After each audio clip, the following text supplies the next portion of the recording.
Bueno, buenas tardes. Como ha dicho el profesor Garrido, soy Rosa María García Pérez, vicerrectora de estudiantes de esta universidad. Y, en primer lugar, aunque ya lo ha hecho la mesa inaugural, no me resisto a darles también la bienvenida a esta universidad, a este primer Congreso Nacional de Orientación. Y, además, pues quiero agradecerles su participación. Estoy convencida de que no voy a redundar en lo que tanto se ha comentado en la mesa inaugural como acaba de indicar el profesor Garrido, director de Empleo y Prácticas de esta universidad, en los objetivos de este encuentro, de este foro. Yo básicamente lo resumo en tres cuestiones: conocer experiencias, intercambiar y crear sinergias entre las universidades, entre las entidades, tanto públicas como privadas, que estamos en este ámbito de la orientación. Y, por supuesto, con esas dos cuestiones de conocimiento y de creación de vínculos, de redes, de sinergias, seguro que llegamos a ser mucho más eficaces en nuestro gran reto, que es mejorar la empleabilidad de nuestros estudiantes y de nuestros egresados. Como les decía, espero que sean 3 días de intercambio, de encuentro y de creación de esas sinergias a las que me refería. No voy a redundar más, pero sí que tampoco me resisto a agradecer, dado que todavía se encuentra con nosotros, tanto al profesor Michavila como al profesor Torralbo, uno director, como se ha dicho, de la Cátedra UNESCO de Gestión y Política Universitaria, y el profesor Torralbo, director general de Universidades de la Junta de Andalucía. Como digo, no me resisto a agradecerles su presencia entre nosotros. Sé que las agendas no son fáciles, y no solamente es un tema de agenda, sino además de desplazamiento veloz y rápido para precisamente estar aquí y acompañarnos. Muchas gracias, en especial al profesor Michavila. Bueno, voy a presentarles al primer ponente de este congreso, que es don Alfonso Jiménez. El señor Jiménez, con el que tenía referencias, pero esta mañana hemos tenido ocasión de tener una larga y fructífera, yo creo que, charla. Tiene una trayectoria profesional pues bastante interesante. La verdad es que él inició su camino laboral en el ámbito de la universidad. Él ha sido, en primer lugar, es doctor en Psicología por la Universidad Autónoma de Madrid.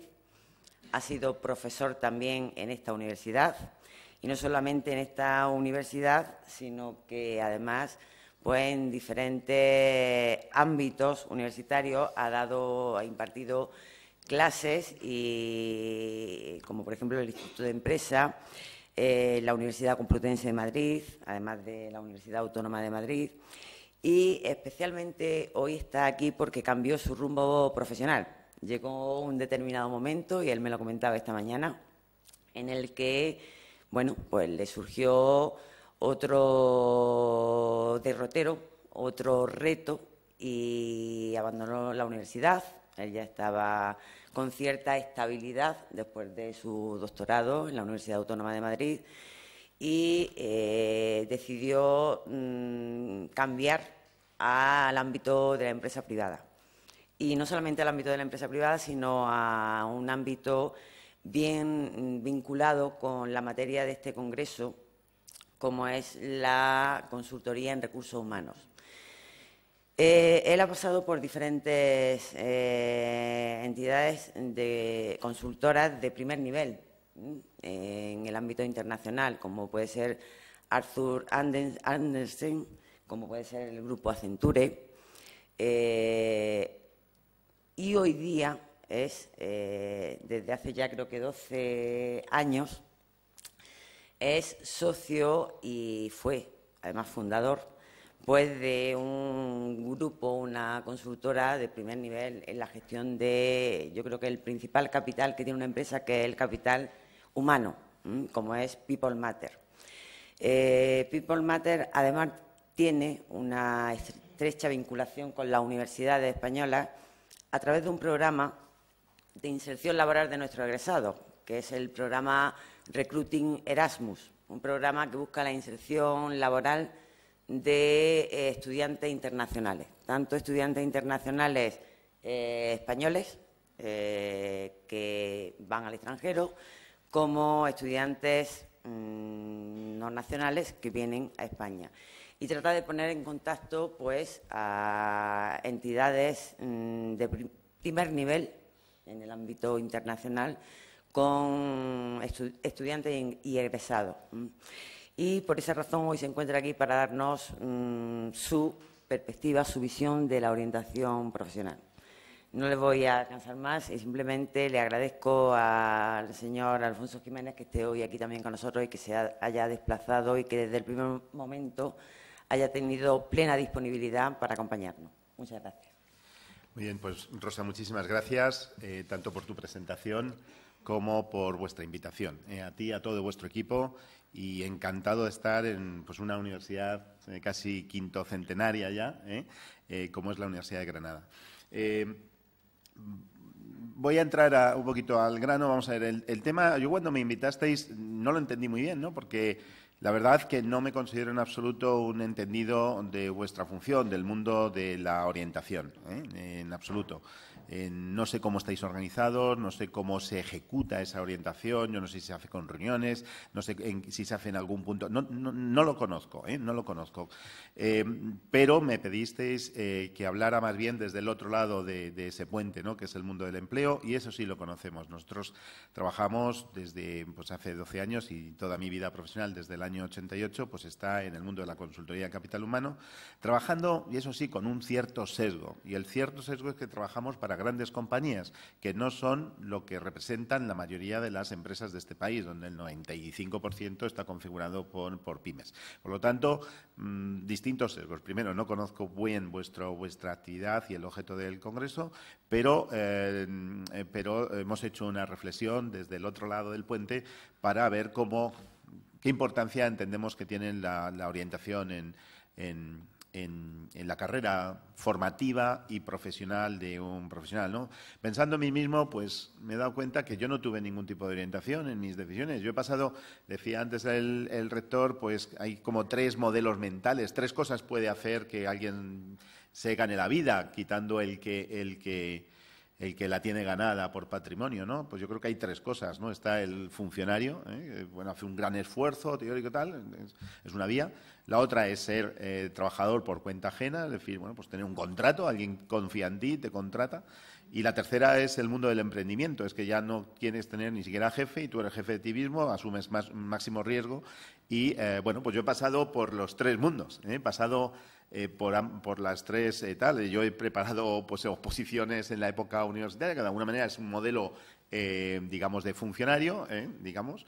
He estado muchos años en distintos grados, desde un nivel muy técnico hasta director general de una multinacional en España, como era Thomson Wyatt, y luego, desde hace 12 años, he sido empresario. Pero en ninguno de esos momentos nadie me habló de lo que tenía que hacer, porque mis padres no tenían la formación, si queréis, para orientarme. Y los servicios no estaban constituidos, con lo cual me encanta que ahora pueda haber gente profesional y especializada que pueda ayudar a las personas en esas decisiones, ¿no? Cuando tomamos un riesgo nos lo tomamos un poquito en serio, es decir, que queríamos aportar un poco de valor, ¿no? Entonces hemos entendido y hemos reflexionado sobre el mundo de la orientación. Hemos llegado a una conclusión muy importante, y es una conclusión, ¿no? Y es que es el título casi del Congreso, y es que la orientación, primero, es muy importante para las carreras de los profesionales, en primer lugar. Y segunda reflexión, que hay como 4 cosas muy relevantes. A 2 os afectan más al mundo universitario, a 2 no. Yo creo que hay debería haber orientación para 4 cosas. Es un poco mi conclusión. Voy al final de la presentación, ¿no? La primera es la elección del bachillerato. Del bachillerato. Es decir, cuando un niño está en secundaria, ¿no? En cuarto de secundaria, y elige bachillerato, está tomando un camino, que luego es difícil de cambiar. Es decir, el niño... Fijaros que son decisiones que toman ya niños con muy poca orientación, digamos, educativa o en el sistema educativo, en este caso secundario, ¿no? Y con muy poca información por parte de los padres, ¿no?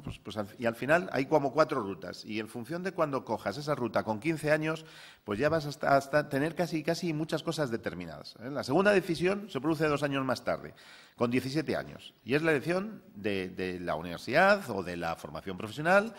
Y es una decisión pues, que también pues, es muy relevante, es decir, qué titulación coges, ¿no?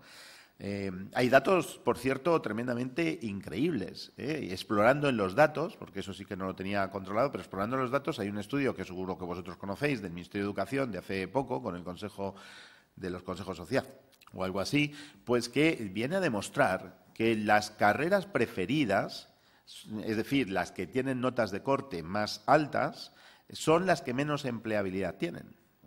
Es decir, las ingenierías o las carreras de informática, etcétera, tienen notas de corte mucho más bajas que algunas titulaciones de... fijaros qué contradicción, ¿no? Es decir, que precisamente...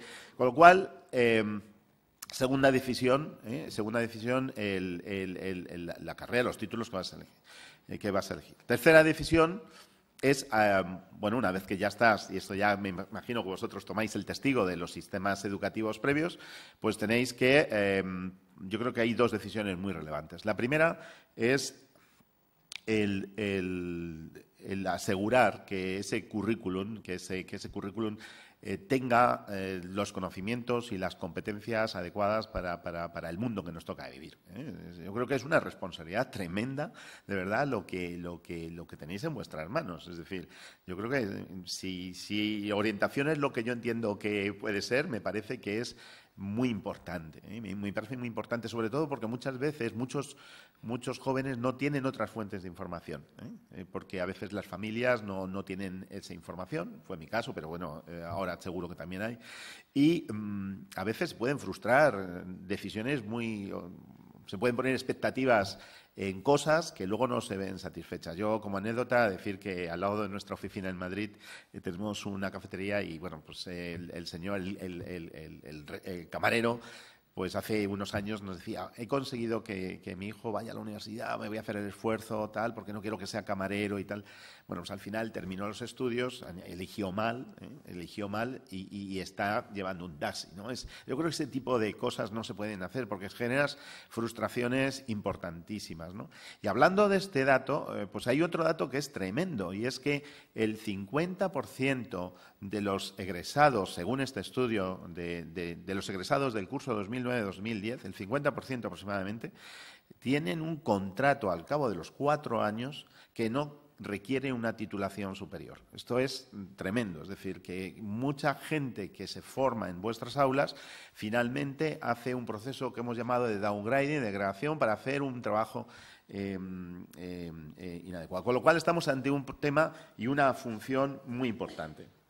Yo lo que quería deciros es que en la vida hay decisiones muy importantes, y todos las sabemos, y las decisiones respecto a la formación y a la carrera pues son determinantes del tipo de vida que vas a ser, o llevar, de tus rentas, de tu patrimonio futuro, del tipo de relaciones que vas a tener. Yo creo que las decisiones que se toman en la materia vuestra y que estáis vosotros contribuyendo son decisiones trascendentes, mucho más que el equipo de fútbol, mucho más y casi que otro tipo de cosas que a veces pues le dedicamos mucho más tiempo. Mercado de trabajo. Bueno, el mercado de trabajo, deciros que yo voy a hablar más de la demanda, pero bueno, el mercado de trabajo es un mercado como otro cualquiera, tiene los mismos componentes prácticamente, tiene algún matiz emocional que es distinto, donde hay una oferta, la oferta es la gente que sale a ese mercado de trabajo, la gente que quiere trabajar en ese mercado de trabajo, y en la Edad Media, en las catedrales, pues en las paredes de la catedral se visualizaban muy bien los los mercados porque se ponían por gremios, entonces llevaba la demanda, y cogían y negociaban las jornadas y los salarios, el precio de la sal, ¿no? Que de ahí viene el salario. Bueno, pues, ¿qué es la demanda? Pues la demanda es los empleadores, ¿no? Públicos y privados que tiene ese mercado. Y ahí en medio pues hay un precio que en este caso pues tiene que ver con los salarios, y yo diría salarios / condiciones, tipos de contratos, indefinidos, no indefinidos, horarios, temporalidad o volatilidad que tienen los contratos, otras cosas, compensaciones, formación, por ejemplo, interna, etcétera, ¿no? Pero bueno, básicamente el precio de ese mercado básicamente serían los salarios, ¿no? Y luego pues hay una regulación de ese mercado, una regulación que lo generan las administraciones, como todos los mercados, ¿no? Pues qué se puede hacer, qué no se puede hacer, el tema de la igualdad, el tema del acoso, el tema de los convenios, bueno, pues hay una regulación laboral. Es muy curioso porque en otros mercados, el mercado financiero, cualquier otro mercado, no habla casi de la regulación, Básicamente se habla de la oferta y demanda, si sube el precio, si baja el precio, pero en el mercado laboral, cuando se habla de mercado laboral, todos tendemos a hablar de los sindicatos o de la regulación del mercado de trabajo, ¿no? En función de cómo está ese saldo entre oferta y demanda, pues se crea un desajuste que es pues es el paro. Podría haber un desajuste, digamos, contrario, ¿no? Y es que hubiera demanda no cubierta, Pero ¿qué ocurre? Que entonces se genera inmigración, Es decir, si no hubiera esa situación, pues entonces se generaría inmigración. Y de hecho en España hemos tenido una experiencia en los años 2000 muy potente, donde había más demanda que oferta, y que generó pues la llegada de unas 8 millones de trabajadores a este mercado. Es decir, que estamos hablando de un número pues muy importante, ¿no? Y no precisamente Erasmus, ¿no? Bueno, entonces, ¿cómo es el mercado desde el punto de vista de la gente que quiere trabajar en España? He cogido datos nacionales, no de Andalucía o por la dinámica del Congreso. Bueno, pues se han ido, no sé por qué, los números, pero bueno, tenéis los ejes. Esta es la historia, digamos, de la época de la transición y la democracia, ¿no? Y cómo ha ido evolucionando. Este era un mercado muy estrecho, Aquí están todos, incluyendo, por supuesto, funcionarios, es decir, toda la gente que trabaja, ¿no? Incluso los emprendedores también, porque están cotizando como autónomos, ¿no? Y están metidos dentro de la actividad, ¿no? Bueno, entonces veníamos de un mercado pequeño, y vemos como dos saltos. Y son dos saltos sociológicos. Vemos dos saltos. Uno que se produce en mitad de los 80, que se debe a la incorporación de las mujeres al mercado de trabajo, el cambio de hábitos en cuanto a la incorporación de la mujer al mercado de los 80. Y el otro, ya a primeros de los 2000, que es la crecida o la incorporación a nuestro mercado básicamente de la inmigración, de esos 8 millones de inmigrantes que han llegado a nuestro mercado, ¿no? Y esta es la gente que está en el mercado, la gente que quiere trabajar. Hemos tenido una crisis de empleo muy importante, y esto es un foco respecto al gráfico anterior, pero solamente centrado desde que se inicia la crisis en el año 2007, ¿no? Entonces, lo que vemos es que a pesar, esto es un dato muy interesante, que a pesar de que hubo crisis desde el año 2007, el año que más se destruyó empleo fue el año 2008, a pesar de eso, siguió creciendo, sobre todo en los primeros años, siguió creciendo la población activa. Y esto se debió a que seguíamos trayendo inmigrantes a nuestro país, y el saldo empieza a ser negativo con el retorno de inmigración, fundamentalmente a Perú, Ecuador, Colombia, y a la salida de algunos de vuestros egresados, porque los no cualificados no pueden salir, ¿no? Entonces, eso hace que hayamos caído en los dos últimos ejercicios un poquito los activos en el mercado. La pirámide poblacional de la actividad, es decir, de la gente que quiere trabajar, es bastante parecida a la pirámide de población. Lo único que a partir de los 55 años las barras de población seguirían siendo muy importantes. Tenemos una bomba demográfica en España particularmente, pero vamos, en toda Europa. Esto va a ser un problema para los que sois más jóvenes. Va a haber ahí una generación, todos los que hayáis nacido entre el 60 y el 80, nosotros le hemos llamado la generación maldita, porque es una generación que va a tener que trabajar muchísimos años, soportar una estructura muy, muy alta. Y bueno, aquí se ve pues ya las caídas de actividad a partir de por debajo de los 30 años, ¿no? Desde el punto de vista de la ocupación, es decir, de la demanda de este mercado, de lo que requieren las empresas y el sector público, la suma de todo eso, Decir que el sector público, de unos 17 millones de ocupados que tenemos en este momento, pues el sector público son 3 millones y algo. Es decir, que gran parte de la ocupación, de la demanda, está en el sector privado. Bueno, pues esta es un poco la historia, ¿no? Fijaros que veníamos de la etapa franquista, donde teníamos 11 millones de ocupados, nada más. Era un mercado poco relevante, desde el punto de vista... Teníamos mucha inmigración en aquel momento, mucha inmigración. Bueno, teníamos...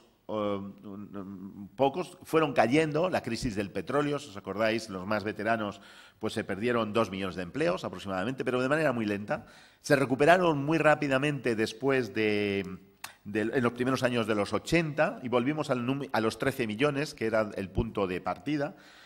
Vino la crisis del año 93, ¿no? Los fuegos artificiales de Barcelona, la Expo de Sevilla, etcétera, que se llevaron por delante 800.000 puestos de trabajo en un par de años.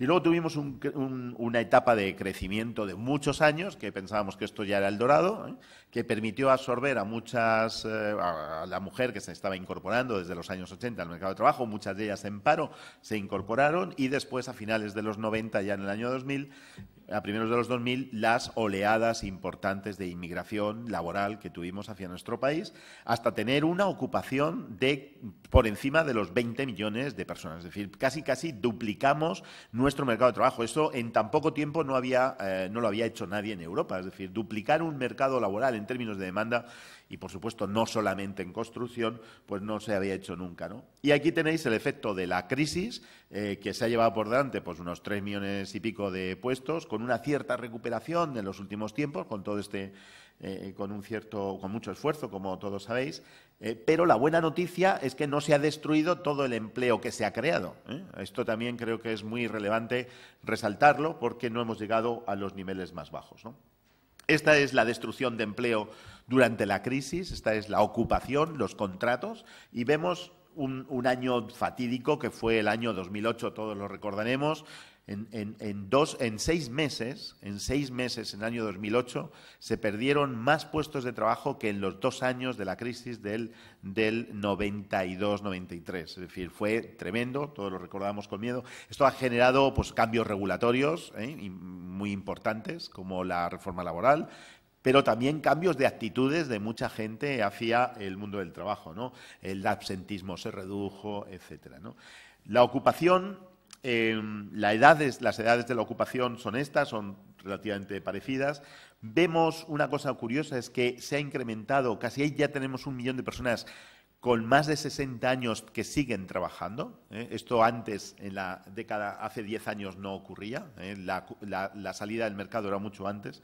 Y lo que también vemos y llama la atención es que, a pesar de la crisis, y que los que más han sufrido la crisis son los que se incorporan al mercado por las congelaciones en las contrataciones, pues tenemos un número importante también de gente joven que se ha incorporado al mercado de trabajo en estos últimos años. Estos son datos de este último trimestre, realmente recién presentados, ¿no? Otro dato relevante es dónde están, qué están trabajando, en qué trabajan nuestros profesionales, nuestros trabajadores, ¿no? Y nos damos cuenta que nuestra economía es una economía de servicios. Es decir, el 76% de los contratos de trabajo en este país, 3 de cada 4 personas de este país está trabajando en un puesto de trabajo de servicios, las actividades primarias, que en los años 70 eran muy importantes, la agricultura, la ganadería, por cierto, Andalucía, territorio muy importante en actividad primaria, pues también minería o pesca, pues ocupa a muy poca gente en nuestro país, ¿no? Desgraciadamente, la industria, que suele contratar empleos más cualificados, pues no tiene un peso muy importante, ¿no? Y la construcción, que fue también otro tirón, pues está ahora mismo ubicada solamente en el 6% del empleo.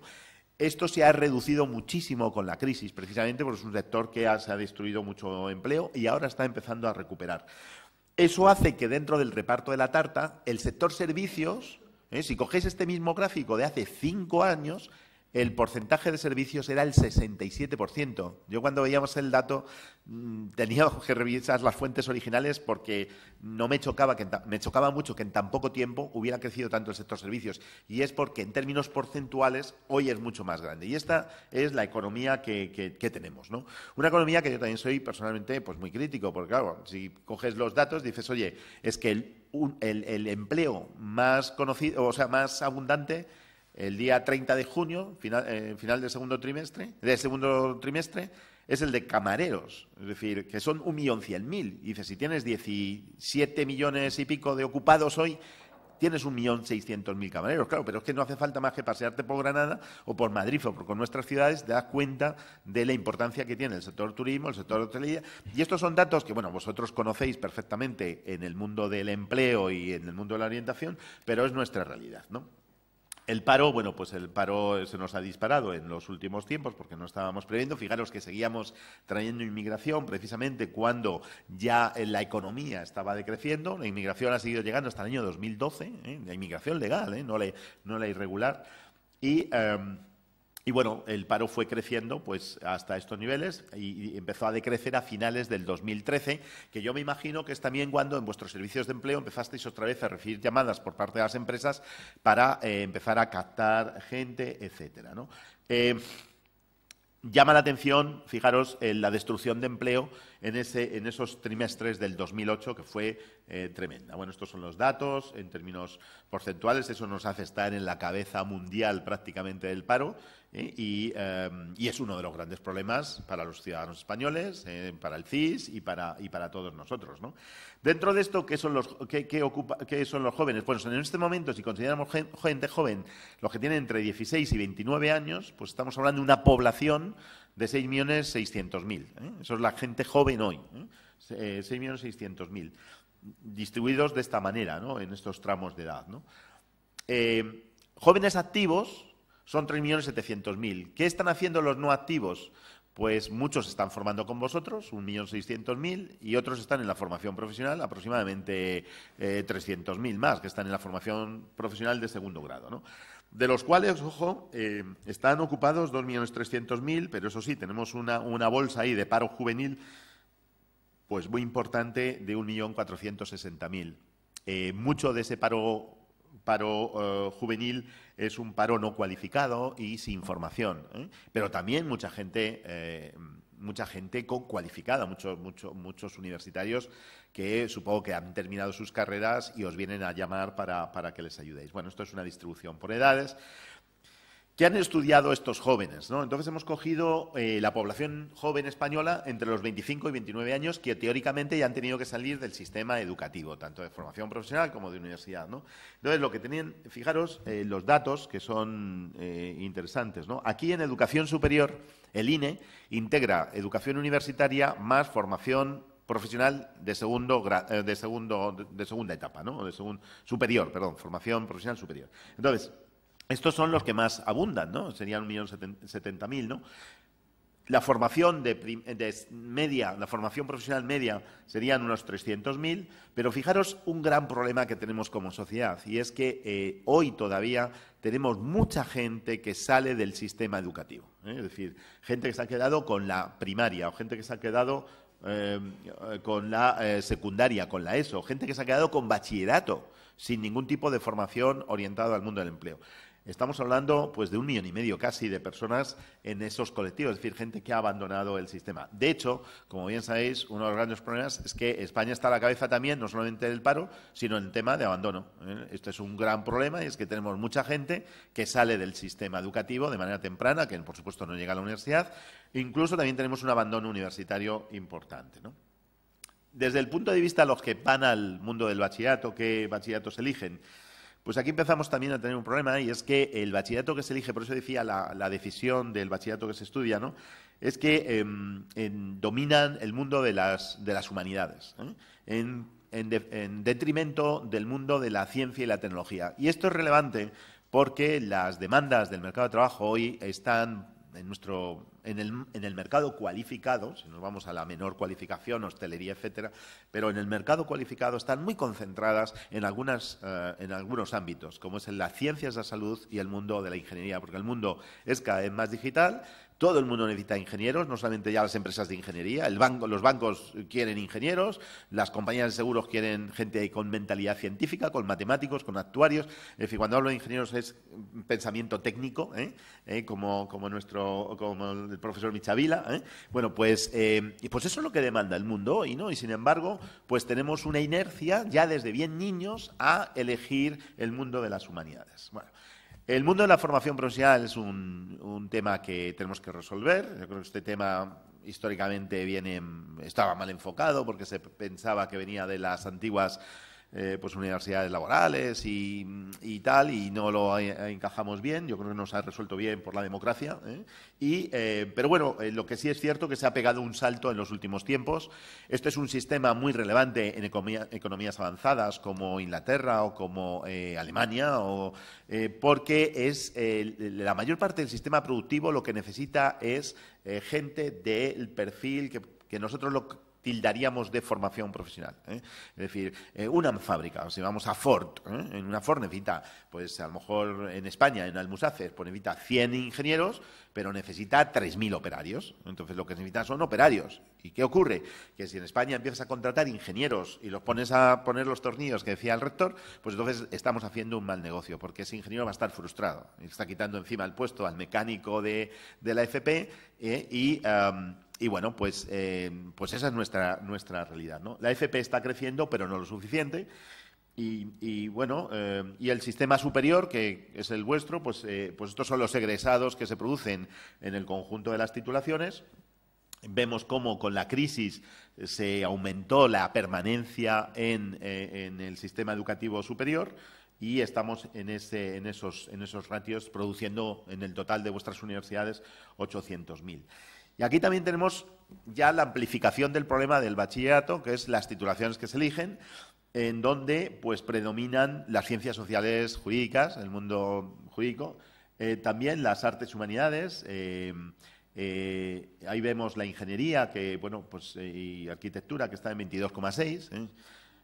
Muchas de las empresas dicen, oye, pero separar ingenieros y arquitectos porque son cosas distintas. Y ahí estamos con una lucha, incluso hablando con las escuelas de arquitectura para que hagan una transformación de la concepción del arquitecto en el mundo empresarial, porque genera rechazo. Se piensan que el arquitecto no sabe de matemáticas o no sabe. Y bueno, pues hay compañías que les cuesta, que prefieren contratar un ingeniero industrial, que es una persona que es como que un arquitecto. Y además se da la paradoja que tiene las notas de corte más altas, ¿no? Y sin embargo las tasas de paro pues posiblemente más altas, ¿no? Entonces, es en una situación paradójica y que habría que darle un tratamiento. Luego estamos en el tema de ciencias de la salud, que tenemos un porcentaje bajo de egresados, pero que tienen una alta demanda de mercado de trabajo. Los niveles de empleabilidad son muy altos. Y luego, pues el resto, el área de ciencias, que desde el punto de vista de mentalidad yo personalmente los integraría bastante con el mundo de la ingeniería, aunque seguro que los ingenieros diríais que no estaríais de acuerdo, pero son gente con mentalidad resolutiva y matemática, ¿no? Hemos visto que no sabemos realmente si es por razones políticas o por no herir sensibilidades, que hay poca información respecto a la empleabilidad de los egresados. El único informe así significativo que hemos encontrado es el que os he citado al principio, del Ministerio de Educación, realizado creo que fue el año 2014, con datos de los egresados del 2009-2010, y que demuestra pues que la probabilidad de encontrar un empleo, de estar dado de alta en la Seguridad Social 4 años más tarde, pues hay casi veintitantos puntos de diferencia entre los que estudian ciencias de la salud o los que estudian arte y humanidades. Entonces, ¿esto qué significa? Pues que si un chaval pues elige en la selectividad estudiar psicología, como hice yo, pues tiene muchísimas más dificultades para acceder al mercado de trabajo que el que estudia fisioterapia o que estudia medicina o enfermería. Vemos también tremendas diferencias ya entrando en titulaciones concretas y llama la atención del perfil informático. Y es normal porque el mundo se está digitalizando, estamos ante una revolución digital, los bancos se transforman, cada vez se necesitan menos comerciales presenciales y más programadores, desarrolladores de aplicaciones, etcétera. Y ahí, como bien sabéis, pues yo me imagino que los departamentos de empleo pues tendréis dificultades para conseguir prácticas de determinados perfiles y, sin embargo, de otros perfiles pues tendréis muchas menos dificultades porque todo el mundo se los querrá rifar. Hace poco hubo unas declaraciones controvertidas que toda la prensa económica se hizo eco, y por ejemplo también el portal de Universia, ¿no?, que las hizo un directivo de Google, que decía que los jóvenes pues no tienen las competencias digitales que necesitan las empresas para, bueno, que saben que son usuarios digitales pero no desarrolladores digitales, y hay un grupo de compañías que están empeñadas desde el punto de vista tecnológico por incrementar la vocación digamos, el número de vocaciones tecnológicas, ¿no? Hay cada vez más estudios que te recomiendan qué tienes que estudiar. Todo apunta a que los que tienen mayor empleabilidad, paradójicamente, bueno, son el mundo de la formación profesional. Constantemente aparecen estudios de este tipo, como alguno que se ha comentado, pues algunos de los profesionales cualificados más demandados en los sectores energético, alimentario, tecnológico, farmacéutico, sanitario, salud en general, ¿no?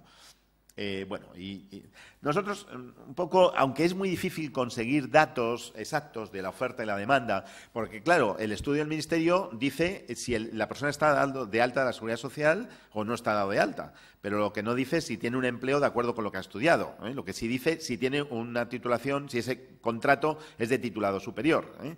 Con lo cual es muy difícil la obtención de datos, no hemos llegado, no le hemos dedicado el tiempo suficiente y seguro que vosotros tenéis más información. Pero haciendo una foto de lo que vemos, y que es más cualitativa que cuantitativa, nosotros lo que vemos es que hay una demanda fundamentalmente, debería ser fundamentalmente cualificada, pero con un predominio de la cualificación media, ¿eh? Necesitamos muchas secretarias, muchos programadores. Para ser programadores no tienes que ser ingeniero informático, tienes que saber programar. Muchos contables, muchos comerciales de seguros, comerciales de distribución. Nuestras industrias fuertes, ¿cuáles son? Pues es el turismo, es el comercio, es el sistema financiero también, hay mucha gente en el mundo tal. Eso es lo gordo, ¿no? Lo importante en nuestro sistema, ¿no? La no cualificación, que está muy pegada a la actividad primaria, pues es casi residual. Ahí yo personalmente incluso creo que menos, porque incluso en la construcción, cada vez la construcción es más tecnológica, necesita cierta habilidad para manejar maquinaria, etcétera, etcétera, ¿no? Y aquí pondríamos la oferta, ¿no?, en función de los datos que hemos visto antes. Hemos visto una formación profesional pequeña para lo que se emitiría, una titulación universitaria muy grande. Lo que pasa es que en esa titulación universitaria hay títulos con demanda y muchos títulos con baja demanda, ¿no?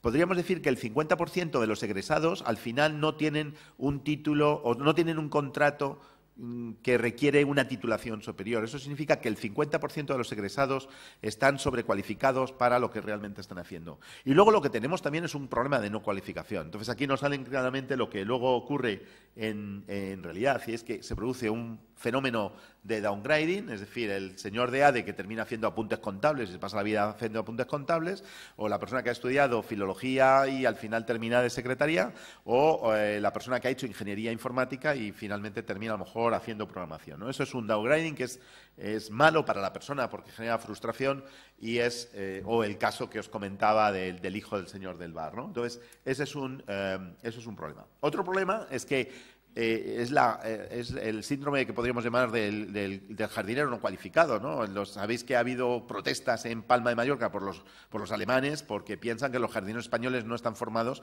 en jardinería y entonces no saben cortar los rosales y no saben...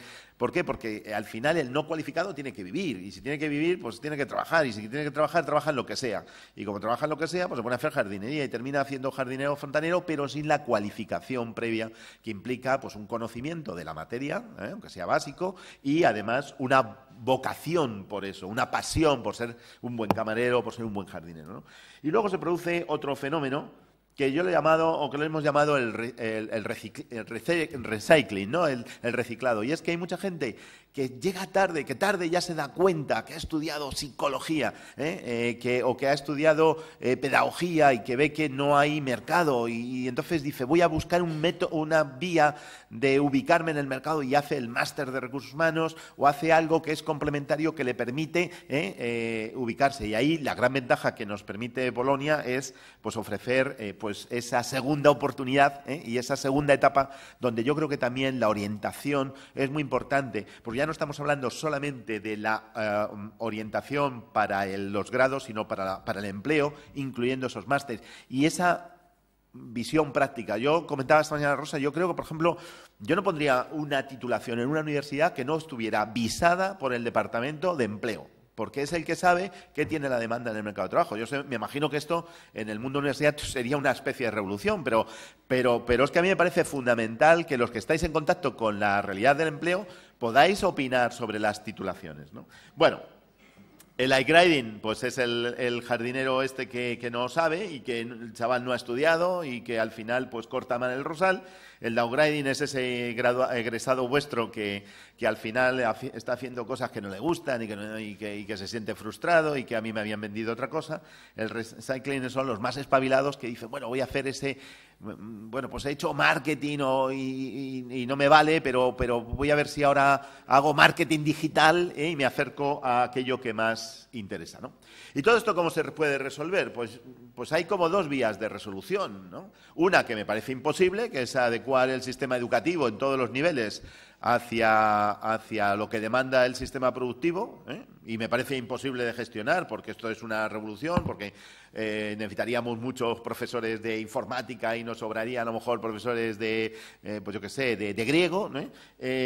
Y además necesitaríamos generar mucha capacidad en la formación profesional y como eso es muy complicado, pues yo creo que los servicios de orientación, tanto de las etapas básicas de la educación como en la etapa universitaria, pues jugáis un papel muy importante y es a través de la orientación en esas decisiones clave, que como decía para mí son 4 básicamente. La decisión de la línea de bachillerato, que esa no os compete a vosotros, pero que es orientación, y como el Congreso es orientación os la cuento. La segunda, orientación para la elección de estudios, que esa es muy relevante. La tercera es lo que hacéis ya con los chicos en cuanto a su orientación en el currículum, en la generación de esas competencias transversales, que luego son tan importantes muchas veces como los títulos.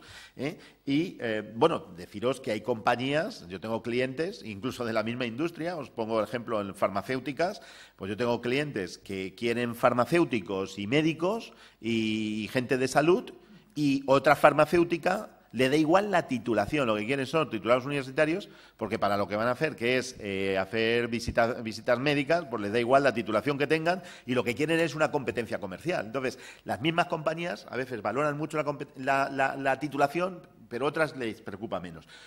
Lo mismo diría que con los arquitectos, Yo conozco, por ejemplo, tengo clientes en el sector de la construcción, algunos no quieren arquitectos y otros no les importa arquitectos, incluso han montado programas para reciclado de arquitectos para que terminen con mentalidad más ingenieril, ¿no?